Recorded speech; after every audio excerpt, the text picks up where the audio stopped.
The first thing the Vreth sent was not a missile, it was a sound. A low-frequency signal broadcast across every communication channel Bastion 7 had. It lasted 4 seconds, then a translated voice followed flat, unhurried, the way someone speaks when they already know the answer. You have 6 hours. After that, we will not stop. That was it. No negotiation, no list of demands. The Vreth did not ask for resources or territory or tribute.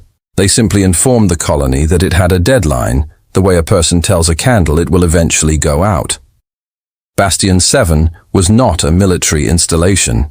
It was a working colony, 30,000 people who had come to the edge of human space to mine rare silicates from the deep rock and build something that was theirs. The orbital defense stations were old. 2 of them had targeting systems that the maintenance crews patched with parts from mining drones. The third had not fired its main cannon in 11 years.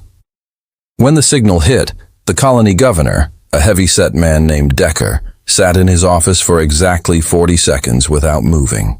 Then he opened a channel to Earth Defense Command and read the message aloud. Lena Hartwell was already awake when his voice came through.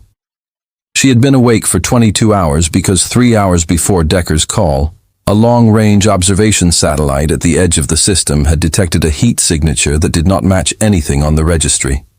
She had been quiet about it because she did not want to be wrong, and she had been running numbers ever since. She was not wrong. She listened to Decker finish the message, then she said very calmly, "Do not surrender. Every hour you hold is an hour we use. Do you understand?" Decker said he understood. He did not look like he understood, but he closed the channel and started making calls. Down in the colony's lower maintenance level, Darian Cole was 3 hours into a pipe repair job that should have taken 40 minutes. The silicate dust that came up from the deep shafts got into everything: joints, seals, filter lines. He had been doing this kind of work for 9 years since he left the infantry and decided he was done with things that shot back. He was good at it. He liked that it was simple. Something was broken. He fixed it. That was enough. The signal found him through the intercom speaker above his head. He heard it. He heard the translation. He set down his wrench, sat on the floor of the maintenance tunnel, and stared at the pipe in front of him for a long time. He had heard voices like that before, not alien ones. But that tone, that particular flatness, he recognized it. It was the tone of someone who had done this many times and found it boring. He picked his wrench back up and finished the repair.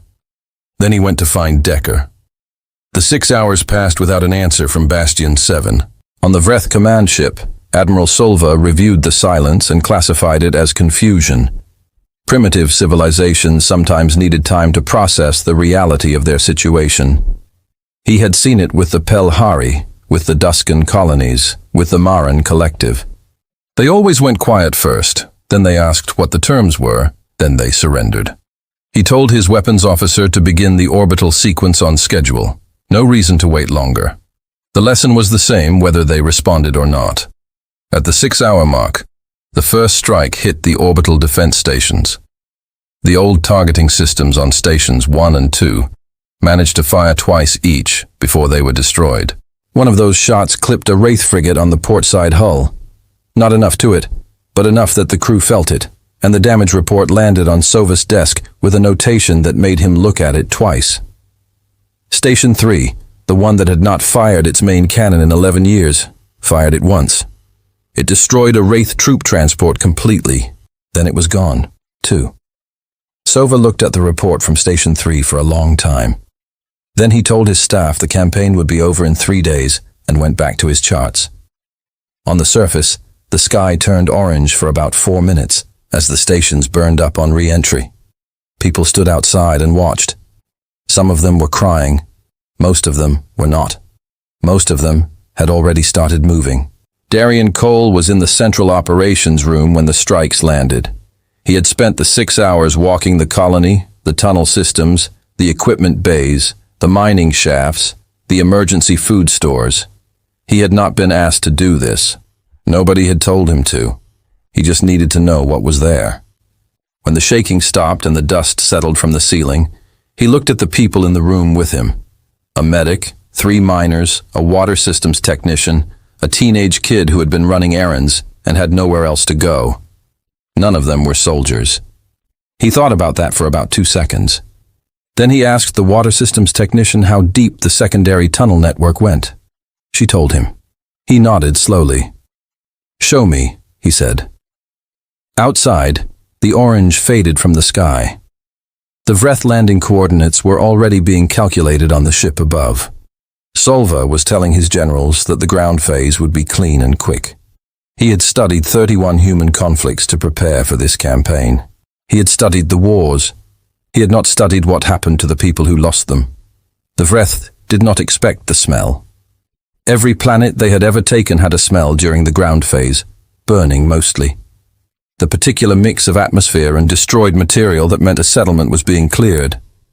It was a familiar smell to the soldiers, almost comfortable. Bastion 7 smelled like dust and machine oil, and something else that none of them could name. One of Ren's squad mates said it smelled like the inside of a very old tool. Ren did not disagree. He kept his weapon up and moved with his unit through what used to be the colony's outer market sector. It was empty. Everything was empty. That was the first wrong thing. When the ETH had taken the Pelhari settlements, there had been people running, people hiding in obvious places, calling out to each other, giving away their positions. Fear made noise. Fear was predictable. His training had covered all of it. Bastion 7 was quiet in a way that did not feel like fear. His sergeant, a veteran named Dross, who had done 9 pacification campaigns, told the unit to stay tight and keep moving toward the central operations cluster. Standard procedure. Take the hub, the rest of the colony falls in line. It had worked every time. They were 40 meters from the entrance to the operations cluster when the first explosion went off. It came from below, a drainage junction under the stone path, not precise. It took out the 2 lead soldiers and dropped a section of the overhead pipe structure across the path behind the unit, cutting them off from the landing zone. Then the shooting started from 3 different positions at once. Ren hit the ground and returned fire at a shape in a collapsed window frame that was already gone by the time his shots reached it. Someone was shouting coordinates over the unit channel. Dross was calling for air support. The shooting stopped. Silence again. Ren counted his unit, 6 left from 9.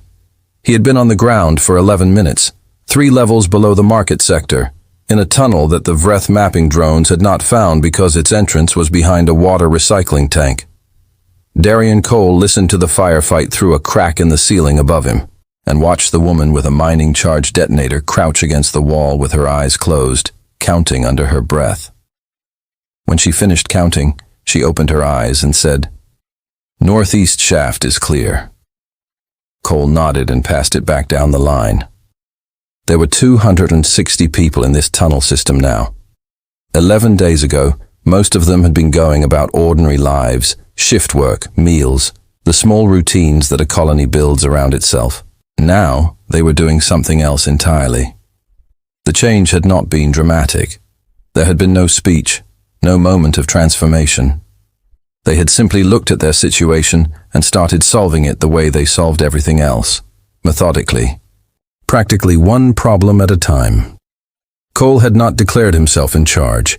He had just started making decisions, and people had started following them because the decisions kept working. He had learned something in his infantry years that his commanders had never said out loud, but that every experienced soldier understood. Terrain is not neutral. Terrain belongs to whoever knows it better. The Vreth knew the surface. He knew the underground. Every junction in this tunnel network had been mapped by hand over the past 9 days. Every drainage access, every ventilation shaft, every place where the old mining corridors ran beneath Vreth patrol routes. They were not trying to defeat the Vreth army. They were trying to make the ground itself expensive. Above, Dross filed his damage report and requested reinforcements. His hands were steady. He had been in bad ground operations before. He knew how to stay clinical about it. But when he wrote the section about the ambush, the placement of the charges, the coordinated fire from 3 positions, the immediate withdrawal, he paused for a moment. The timing had been professional. These were not trained soldiers. He had reviewed the colony manifest. Miners, engineers, a doctor, a school teacher, a retired infrastructure worker, and somehow they had coordinated a 3-point ambush with clean exfiltration in the middle of a Vreth patrol advance. He filed the report and did not add his personal observation because personal observations were not part of the format. But he thought about it. On the command ship, Sulver received the reinforcement request and approved it without much attention. Ground operations always had friction in the first days. That was expected. He was more focused on a second piece of news. A human fast attack signal had been detected at the edge of the system. Small. Probably a scouting probe checking the situation at Bastion 7. He assigned a patrol wing to investigate and return to his main display. 11 days. That was how long this was supposed to take. He was still inside that window. There was no reason for concern. In the tunnel below the market sector, a teenager named Bo, the errand runner who had ended up attached to Cole's group with no particular plan, was learning to reload a mining charge casing from the woman with the detonator. His hands shook at first. By the third one, they did not. Cole watched him and said nothing. He had looked like that once, a long time ago before his first real deployment when someone older had shown him how to do something, and he had been frightened and then slowly less frightened. It was not a good feeling, but it was a useful one. He checked his map and moved to the next junction. On day 9, a Vreth logistics drone recorded something that had no category in its database. The drone was doing a standard sweep of the colony's outer grid looking for movement signatures. It found one, a group of humans moving through a subsurface corridor at a depth the original survey had marked as structurally unstable. They were carrying equipment. They moved fast, single file, and then a door closed behind them, and the signature vanished. The drone logged it as an anomaly and moved on. Wren read the log report 3 hours later, because there was nothing else to do in the temporary forward post except sit and wait and read reports. He flagged the anomaly and sent it up the chain. No one responded. The chain was busy. The chain was busy because in the past 9 days, 4 Vreth patrol units had been hit in the tunnel-adjacent zones. 2 supply staging areas had been sabotaged, and a water filtration trunk line that the Breath had been using to pipe coolant to their surface generators had been quietly plugged with hardened mining resin, which nobody discovered until 3 generators overheated and shut down simultaneously. Dross had stopped calling it friction. He was now calling it something else in his private reports. A word from the old Breath tactical lexicon that roughly translated to an enemy that treats the land as a weapon. He had only ever used it once before, and that campaign had gone 4 months over schedule. Admiral Sulva did not read Dross's private reports. He read the summary reports, and the summary reports said that resistance was ongoing but manageable, and that projection models suggested collapse within the week. Sulva approved that language because he needed it to be true. 19 days in, and the colony was not pacified. He had told General Orvek it would take 3. He had then revised to 10. He had not yet told Orvek about the current number, because the current number did not fit any of the frameworks he had used to brief the War Council. He stood at the display in his command room and looked at the map of Bastion 7 and tried to find the pattern he was missing. The humans had no heavy weapons, no air power, no reinforcements incoming within any relevant time frame. By every measure he had, they should have stopped by now. What he did not understand, what his 47 successful campaigns had never required him to understand, was that the people below him were not measuring the fight the way he was. They were not calculating the odds of victory.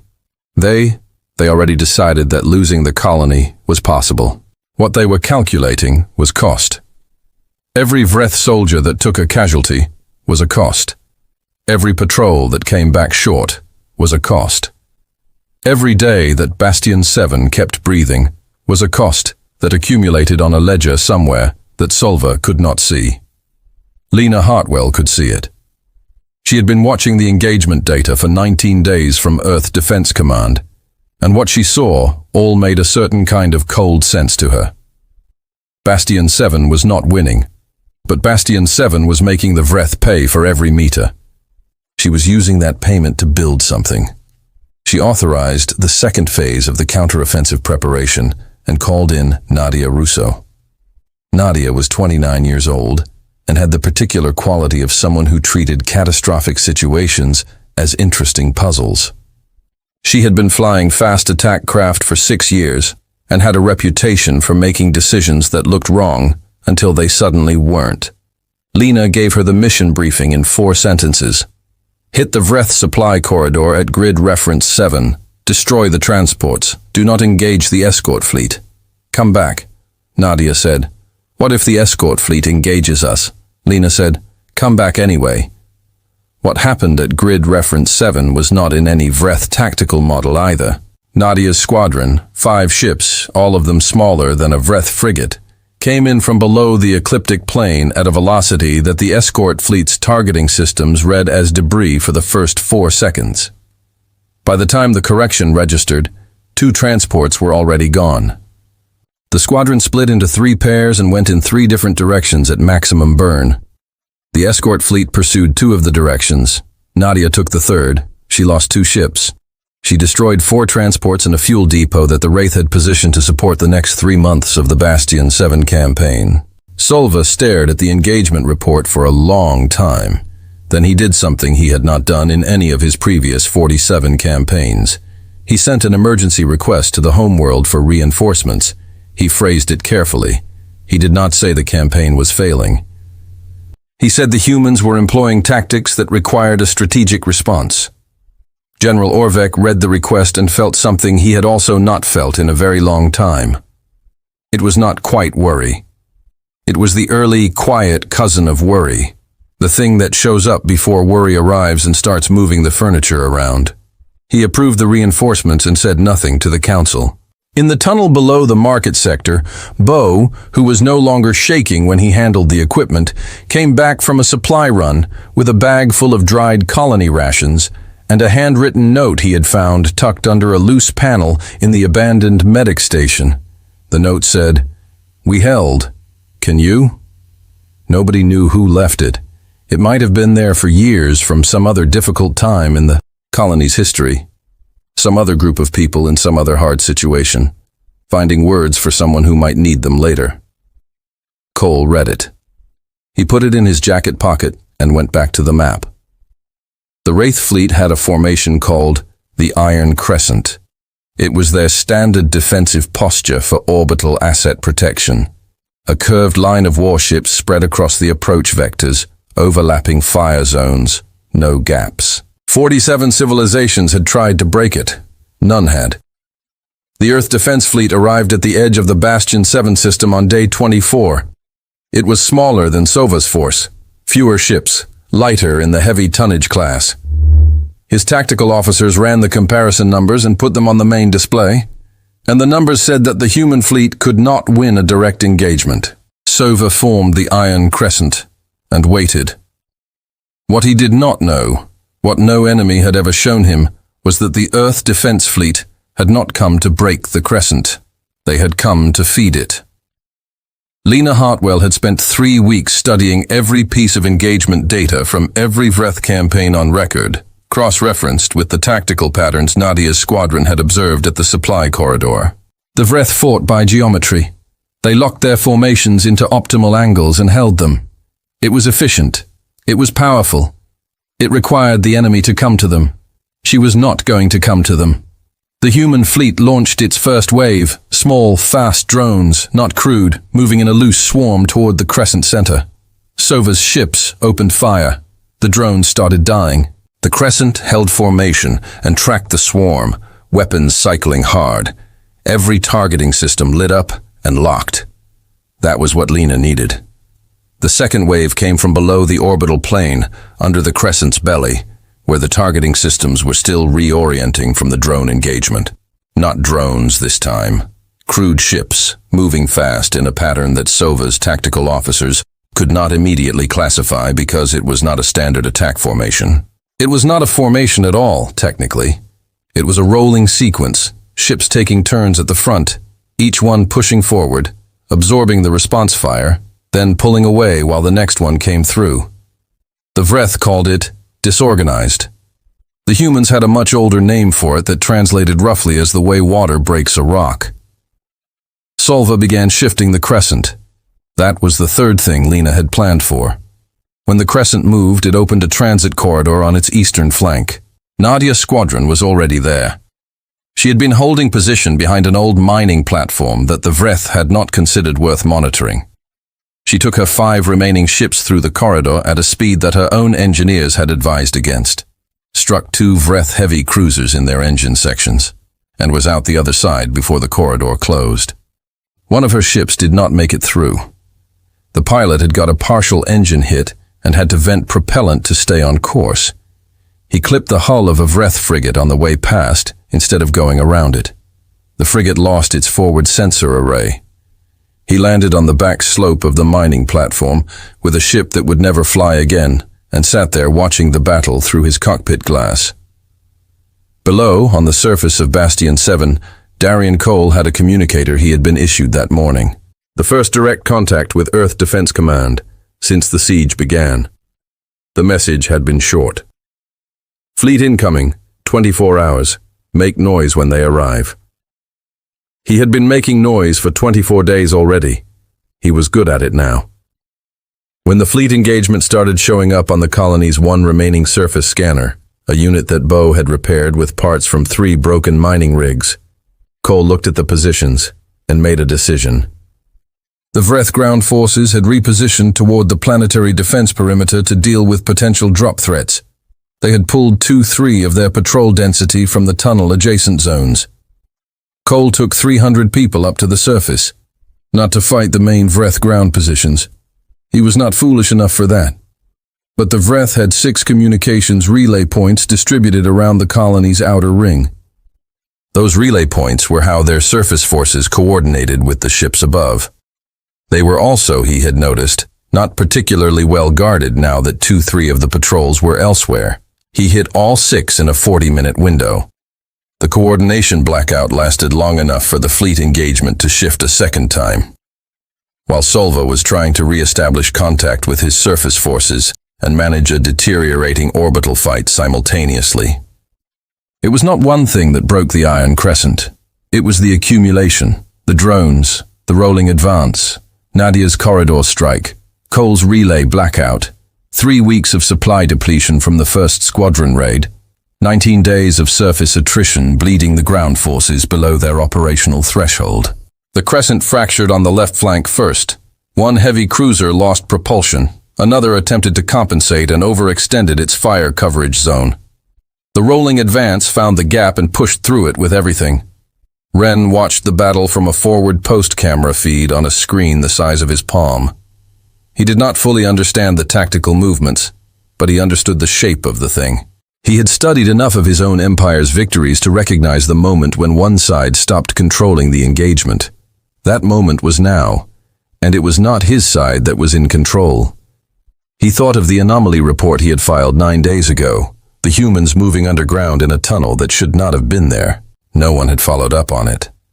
No one had thought it mattered. He was starting to understand that everything mattered, every small thing, every human decision, large and ordinary, had been pointing toward this outcome the whole time. He just had not known how to read it. Solva wrote his report in his cabin with the door locked. He had never done that before. His previous reports had been written on the open bridge in front of his staff because transparency in victory was easy, and he had only ever written in victory. Oh, this was different. He needed to be alone with the words, because some of them were going to be very difficult to say, and he was not sure he could say them with people watching. He started with the facts, dates, numbers, ship losses, the damage assessments from the surface operations, the supply corridor raid, the relay blackout, the Iron Crescent engagement. He wrote it all down in order and did not soften any of it because he had a feeling that what came next was going to require a foundation of unambiguous truth. Then, he wrote the analysis. He had prepared for this campaign the way he prepared for all campaigns. He had studied the target civilization's conflicts, their durations, their weapons, their outcomes. He had looked at 31 human wars and noted the patterns. Short, intense violence, heavy casualties on all sides. Eventually, one party collapses. He had prepared for a civilization that fought hard and then broke. What he had not prepared for, what had not appeared anywhere in his intelligence models, was what the humans did between the breaking points. In every conflict he had studied, there were periods of defeat, of retreat, of apparent collapse. He had catalogued them as weakness, as proof of eventual surrender. He had not understood that those periods were not endings. They were the spaces where humans absorbed the loss, recalculated, and came back as something harder and more efficient than before. The defeats were not interruptions to their fighting capacity. The defeats were what built it. He wrote, "We studied their history. We did not study what their history made them." He read that sentence back, then he left it in. He sent the report to General Orvek and requested emergency fleet reinforcements and permission to renegotiate the campaign's operational parameters, which was the formal phrase for admitting that the original plan was no longer viable. Then he moved his fleet back beyond the outer moon and waited. Orvek received the report at his estate on the homeworld, which was a large stone building on a hill above a city that had been designed specifically to remind visitors of how many wars the Vreth Empire had won. He read it once quickly, and then a second time slowly. By the third reading, he had summoned 4 members of the War Council. They read it in silence. The silence lasted a long time. One of the council members, an elder named Grix, who had been involved in the original decision to classify humanity as Category 3, said quietly, "He is not asking for more time to win. He is asking for permission to reconsider what winning means." Nobody disagreed with that reading. Orvek wanted to authorize a full reinforcement campaign. He made the case with the familiar arguments: overwhelming force, absolute commitment, no negotiation. This was how the Vreth had always responded to complications. Complications were just problems with insufficient force applied to them. Grix said, "We applied sufficient force to 47 civilizations. We are now applying it to the 48th, and it is working differently. At what number do we ask why?" The room did not have a good answer for that. They authorized a limited reinforcement, not the full campaign Orvek wanted, and told Solva to hold position while the council reviewed options. On Bastion 7, the surface was quiet in a way it had not been in 26 days. The Vreth ground forces had pulled back to their landing zones after the relay blackout. They were not attacking, they were not retreating. They were waiting for orders, and the orders were slow in coming because the communication chain above them was in the middle of its own complicated restructuring. Darian Cole walked out of the tunnel entrance behind the water recycling tank at just past midday. The sun hit him, and he stopped for a moment. He had not been above ground in 8 days. The light was stronger than he remembered. He stood there and let his eyes adjust and looked at what was left of the outer market sector. The broken walls, the burned overhead walkways, the places where his people had done things he would need to think about later when there was time. He did not feel like a victor. He felt like a man who had made a lot of decisions very fast in the dark and was now standing in sunlight trying to remember what normal felt like. The communicator in his jacket gave a short tone. Lena Hartwell's voice came through, and for once it was not entirely flat. She told him the fleet was holding position. She told him the Vreth had pulled back. She told him that the next phase would begin when she gave the word, and that his people had bought the time needed to get there. He said, "How long?" She said, "Soon." He pocketed the communicator and looked out across the colony. Behind him, people were starting to come up out of the tunnels in small groups. They were blinking in the light. Some of them were laughing, not at anything in particular. Just the particular laugh that comes out of a body that has been afraid for a long time and suddenly has permission to stop. Bo came and stood next to Cole and did not say anything for a while. Then he said, "Do you think it's over?" Cole thought about Solva's fleet sitting behind the outer moon. He thought about General Orvek on his homeworld reading a report about creatures who had refused to follow the script. "No," he said. "But the part where they were sure about us, that part's over." The Vreth War Council met in a room that had no windows. It was an old tradition. Decisions made in rooms with views were influenced by weather, by light, by the small distractions of the world outside. Decisions made in windowless rooms were clean. The Vreth believed that clarity required the removal of everything irrelevant. They had been in that room for 6 hours. The debate had started with Orvek's position, full reinforcement, maximum force, no concession, and had not moved far from it because most of the council understood that position and had built careers around it. What had moved slowly and uncomfortably was the ground beneath the position. Grix kept returning to Solva's final line. We studied their history. We did not study what their history made them. He had put it on a display at the front of the room and left it there for the entire 6 hours, and every time the debate circled back to force projections and fleet numbers, he pointed at it without speaking. On the 47th campaign, the Marid Collective, the Vreth had used maximum force, and the collective had surrendered in 8 days. The council had celebrated that as proof the doctrine worked. Grix asked them to remember what happened to the Marid Collective now. They had been absorbed. Their population had declined. Their culture had been administrative categories for 70 years. They existed, technically, but they did not, in any meaningful sense, continue. We may be able to defeat them, he said. I am asking whether we have modeled what defeating them produces. Orvek said that was not a military question. Grix said that was exactly the problem. The reinforcement vote failed by 2. It had never failed before. In the silence after the vote, the council authorized Lena Hartwell's message, which had arrived 3 days earlier and been sitting in a holding queue while they argued, to be read aloud in full. It was not long. It did not contain threats in the traditional sense. It contained projections, ship production rates at current human industrial capacity, colony expansion timelines, weapons development trajectories, estimated Vreth losses in a continued campaign modeled against human adaptation rates observed over the past 26 days. It was the tone of a document written by someone who had run the numbers, confirmed them, and wanted to make sure the other party understood what the numbers said. The last paragraph said, "We have not asked for anything.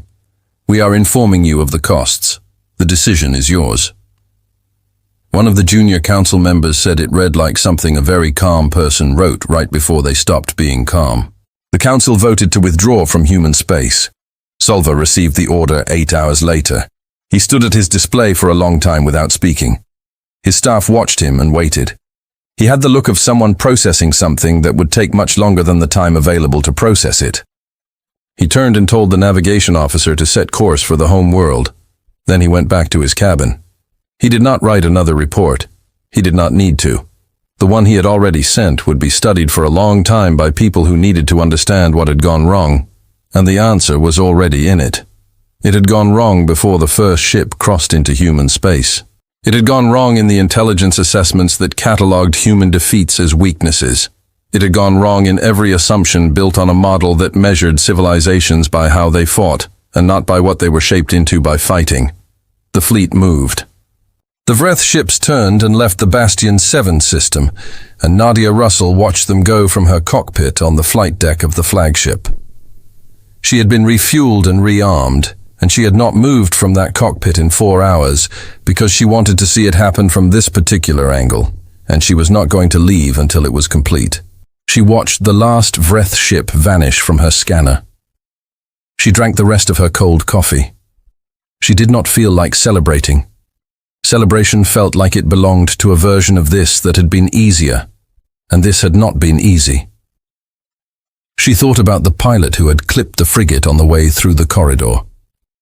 She had visited him twice on the mining platform before he was evacuated. He had seemed fine, mostly. He had the look of someone who was going to be fine eventually, given enough time and something useful to do. On Bastion 7, Ren was being processed for evacuation with the remaining Vreth ground forces. A human soldier was moving down the line checking equipment, and when she reached Ren, she paused and looked at him for a moment. He was not what she expected Vreth soldiers to look like up close. He was young. He looked tired in a way that she recognized. She moved on without saying anything. In the colony's operations center, Darian Cole was handed a formal commission offer. Second rank Field Commander, Earth Defense, on a printed document with an official seal.